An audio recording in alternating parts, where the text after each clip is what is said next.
جو ہے وہ لے کر دیا گیا.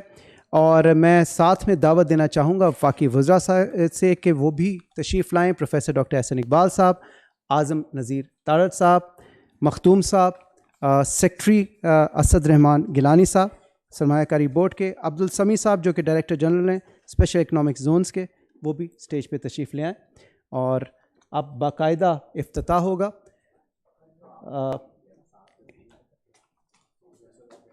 اسلام آباد ماڈل اسپیشل اکنامک زون کا باقاعدہ افتتاح سنگ بنیاد کا، اور ایک بہت ہی تاریخی موقع. اب دعا کی جائے گی. آمین سبحان. سر تشریف لے آئیں، سیکٹری انڈسٹری صاحب بھی اسٹیج پہ آ جائیں. اور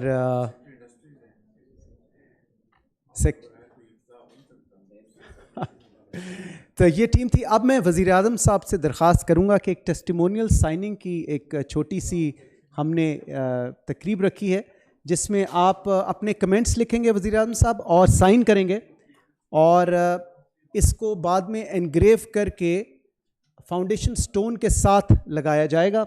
اور یہ دلیل رہے گی اس چیز کی کہ حکومت پاکستان، وزیر اعظم اسلامی جمہوریہ پاکستان جناب محمد شہباز شریف صاحب کی مسلسل سپورٹ اور انڈورسمنٹ اس پروجیکٹ کے ساتھ ہے. اور یقیناً یہ پاکستان کی ترقی میں ایک نئے باب کا اضافہ کرے گی. یہ جو سگنیچر وزیر اعظم صاحب کر رہے ہیں، اسے انگریو کر کے فاؤنڈیشن سٹون کے ساتھ لگایا جائے گا، اور یہ دلیل رہے گی اس بات کی، یہ دستخط رہے گا کہ وزیر اعظم صاحب نے قوم سے ایک وعدہ کیا ہے جو انشاءاللہ تعالی پاکستان میں ترقی کا ایک نیا باب لے کے آئے گا. سی پیک اتھارٹی کے انڈر، سی پیک پروگرام کے انڈر اسلام آباد میں یہ ماڈل اسپیشل اکنامک زون کے سنگ بنیاد رکھنے کی افتتاحی تقریب وزیر اعظم اسلامی جمہوریہ پاکستان محترم جناب محمد شہباز شریف صاحب اسے پریزائڈ کر رہے ہیں، اور اپنی ان ویورنگ سپورٹ، اپنی مکمل انڈورسمنٹ، اپنی مکمل حمایت اس پروجیکٹ کو دے رہے ہیں. اور اس کی دلیل یہ دستخط ہے جو وہ آج اس ٹیسٹیمونیل پہ کر رہے ہیں.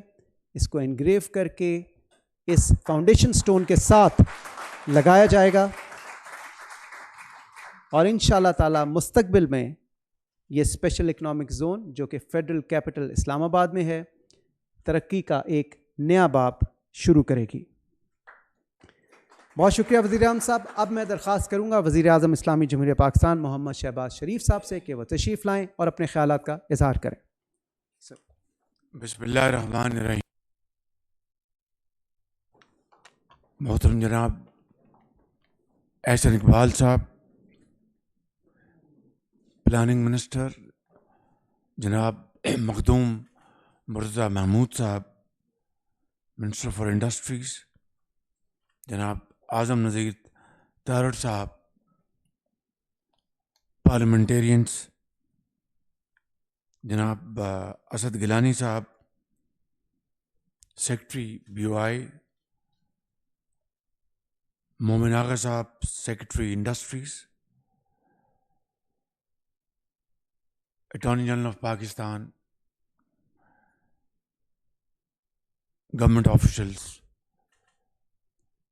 کاروباری حضرات، خواتین حضرات، السلام علیکم. میں آپ سب کو آج یہ اسلام آباد ماڈل اسپیشل زون کے اس فاؤنڈیشن لیئنگ سیریمنی پر دل کی گہرائیوں سے مبارکباد پیش کرتا ہوں، اور افسوس کے ساتھ کہنا چاہتا ہوں کہ ایک ایسا منصوبہ جو کئی سال پہلے یہاں پر معرض وجود میں آ جانا چاہیے تھا، اس کو کم از کم 5 سال کی تاخیر سے اس کا آغاز کیا جا رہا ہے. یہی نہیں، پورے پاکستان میں سی پیک کے تحت اسپیشل اکنامک زونز کا اجرا ہونا تھا، جس طرح ابھی چند دن پہلے دھابی جی میں کراچی میں ہوا. یہ کئی سال پہلے ہونا چاہیے تھا. رشاکائی جو کہ کے پی میں مکمل ہوا چاہتا ہے، انتہائی سست رفتاری سے اس کو مکمل کیا گیا، اور پنجاب میں ڈیزائن تقریباً علاقے اے مارک کر لیے گئے بلوچستان میں. لیکن بدقسمتی سے اس دور میں یا تو نواز شریف کی جو کاوش تھی سی پیک کے تحت جو ایک منصوبوں کا آغاز کیا گیا، جس کی تفصیل میں جانے کی ضرورت نہیں، اسی سے اندازہ لگا لیں کہ 30 ارب ڈالر کی تقریباً 2015 سے لے کے 18 تک 19 تک سرمایہ کاری کی گئی. بجلی کے منصوبے، اورنج لائن، سڑکوں کا جال، آبی منصوبے، ہائیڈل پاور پروجیکٹ، کوئلے سے چلنے والے بجلی کے منصوبے. اس کے بعد سی پیک نہ صرف اس کو جامد کر دیا گیا، بلکہ چین کی اس کمال مہربانی پاکستان کے ساتھ جو اس کا ایک تعلق ہے، اس کی نفی کرنے کی کوشش کی گئی، بلکہ تعلقات میں ایک بہت بڑا تعطل پیدا ہو گیا. بات یہیں ختم نہیں ہوتی، تعلقات کو بگاڑنے میں ایک کانشس ایک ایفرٹ کی گئی. یہ ہے وہ صورتحال جس کی بنا پر سی پیک کے تحت لگنے والے اسپیشل اکنامک زونز تعطل کا شکار ہو گئے. حالانکہ جس طرح یہاں پہ جو ہمارے وزیر جواں سال صنعت کاری کے وزیر جو ہیں وہ بتا رہے تھے آپ کو کہ تھائی لینڈ میں انہوں نے کیا ان کو بتایا، چائنا کی جو لیبر ہے اب وہ بہت مہنگی ہو چکی ہے. چائنا کی جو انڈسٹریل جو ان کی جو پروگرس ہے، اس کا تقاضا یہ ہے کہ وہ اب ہائی ٹیک کی طرف چلے گئے. ٹیکسٹائل انڈسٹری کو انہوں نے آہستہ آہستہ خیر بات کہنا شروع کر دیا، اور یہ ایک زرعی موقع تھا پاکستان کے لیے کہ ہم چینی ٹیکسٹائل کی ٹیکنالوجی، ان کی ایکسپرٹیز اور جوائنٹ وینچرز یہاں پر پاکستانی سرمایہ کاروں کے ساتھ مل کر جوائنٹ وینچرز یہاں پر لگاتے اور چینی ٹیکنالوجی اور چینی اچھی کوالٹی کی سیکنڈ ہینڈ مشینری یہاں پر لے آتے، اور اس طرح پاکستان جوائنٹ وینچرز کے ذریعے باہر ٹیکسٹائل کی مصنوعات ایکسپورٹ کرتا، جس سے ہماری ایکسپورٹ میں نہ صرف خاطر خواہ اضافہ ہوتا بلکہ ہماری پروڈکشن، امپلائمنٹ اور یہ تمام ہمارے جو ریونیوز یہ جنریٹ ہوتے.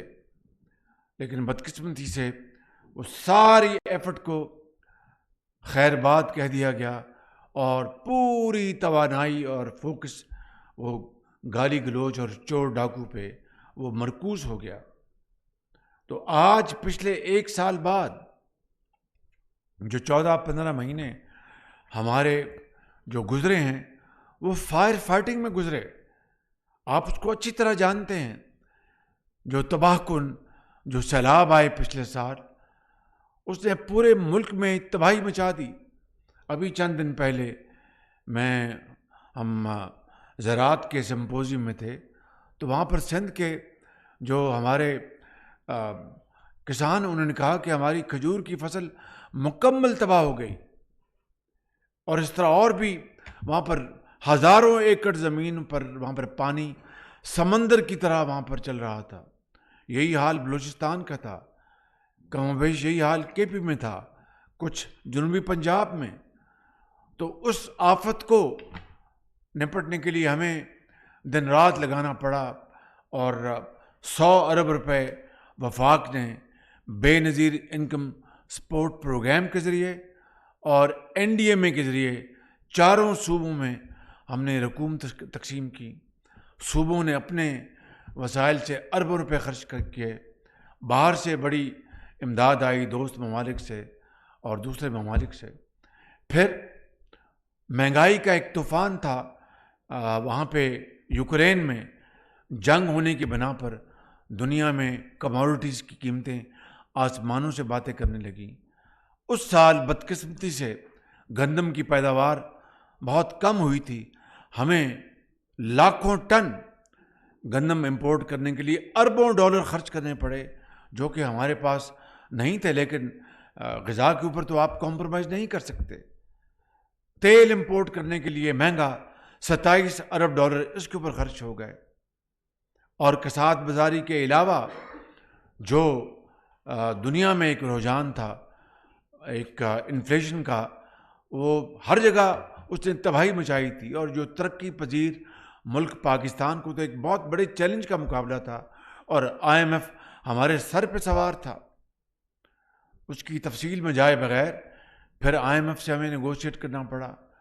اور اللہ تعالیٰ کا بے پایاں فضل و کرم ہے کہ پوری حکومت کی مشترکہ کاوشوں سے، خاص طور پر وزیر خزانہ صاحب کی ٹیم کی کاوشوں سے، اور منسٹر اکنامک افیئرس، وزیر خارجہ بلاول بھٹو، اور ان تمام کی کاوشوں سے ہم پر IMF سے ہم نے معاہدہ کیا.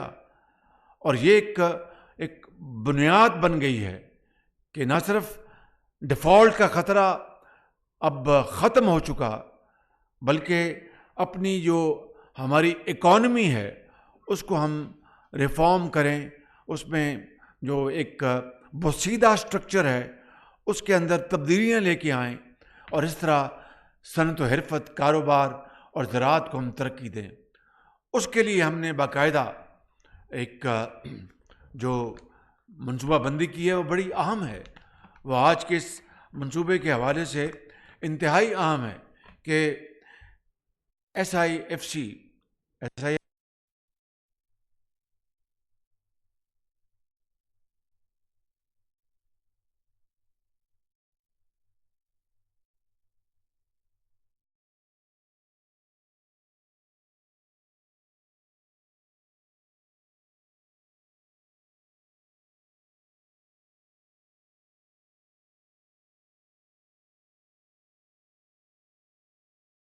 اس کے بغیر ڈالر کا ہوتا، روپیہ کا ہوتا. وہ ایک ایسی داستان ہے کہ وہ اگر آپ اپنے ذہن خوف، اللہ کا شکر ہے کہ پاکستان سے اب نکل گیا ہے. اب ہمیں مل کر جو اگلی حکومت آئے گی الیکشن کے نتیجے میں جو بھی آئے گی، ان کو ان خطوط پر دن رات کام کرنا پڑے گا.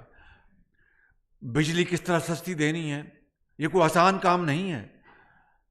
بجلی چوری ہوتی ہے، لائن لاسز ہوتی ہیں، یہ محکمے کی زبردست خرابیاں ہیں، ٹرانسمیشن لاسز. اور اس کے بعد جو کا بل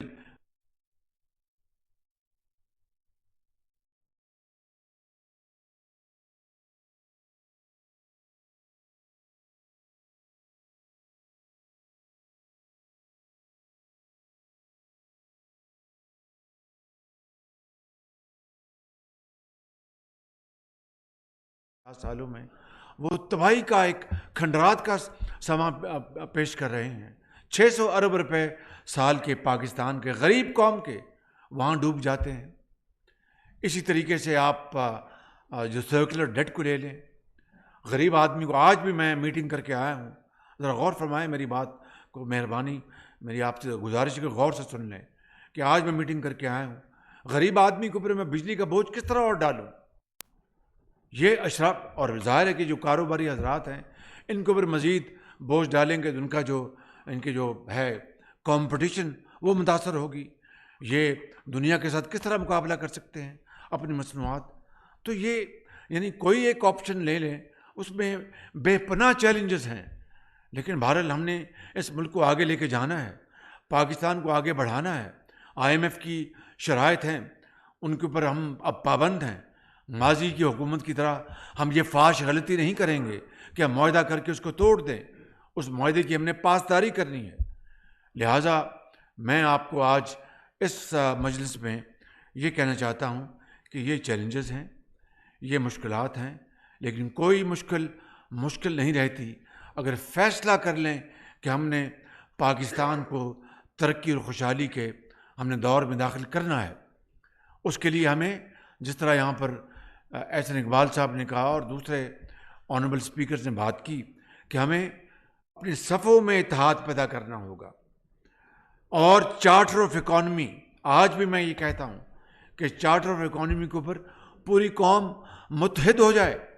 کوئی حکومت آئے وہ اس کو نہ چھیڑ سکے، اس کے اوپر تمام حکومتیں عمل پیرا ہوں.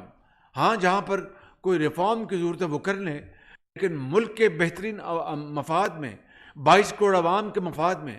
آج دیکھیں کہ بنگلہ دیش میں تو پٹسن ہوتی ہے، وہاں پر تو کاٹن نہیں ہوتی. وہ 100% کاٹن امپورٹ کرتا ہے اور اس کی $40 ارب کی اس کی ایکسپورٹس ہیں صرف کاٹن کی مد میں.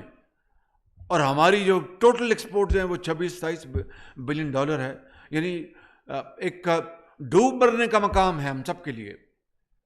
مگر قومیں وہی زندہ رہتی ہیں جو کہ اپنی ماضی کی غلطیوں سے سبق حاصل کر کے یہ مصمم ارادہ کر لیں کہ ہم کوئی مشکل کو سامنے نہیں رہنے دیں گے اور دن رات محنت کر کے ہم تمام منزلیں عبور کریں گے.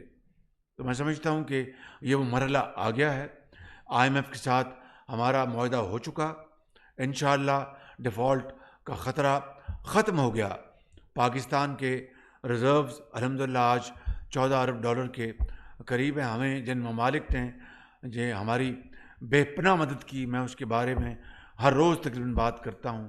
ان کا ہم جتنا بھی شکریہ ادا کریں کم ہے کہ اللہ کا حکم ہے کہ اگر تم بندے کا شکریہ ادا نہیں کرو گے تو میرا شکریہ تم کہاں سے ادا کرو گے. تو ہمیں یہ بات یاد رہنی چاہیے. لیکن قرضوں سے اب ہمیں نکلنا ہوگا.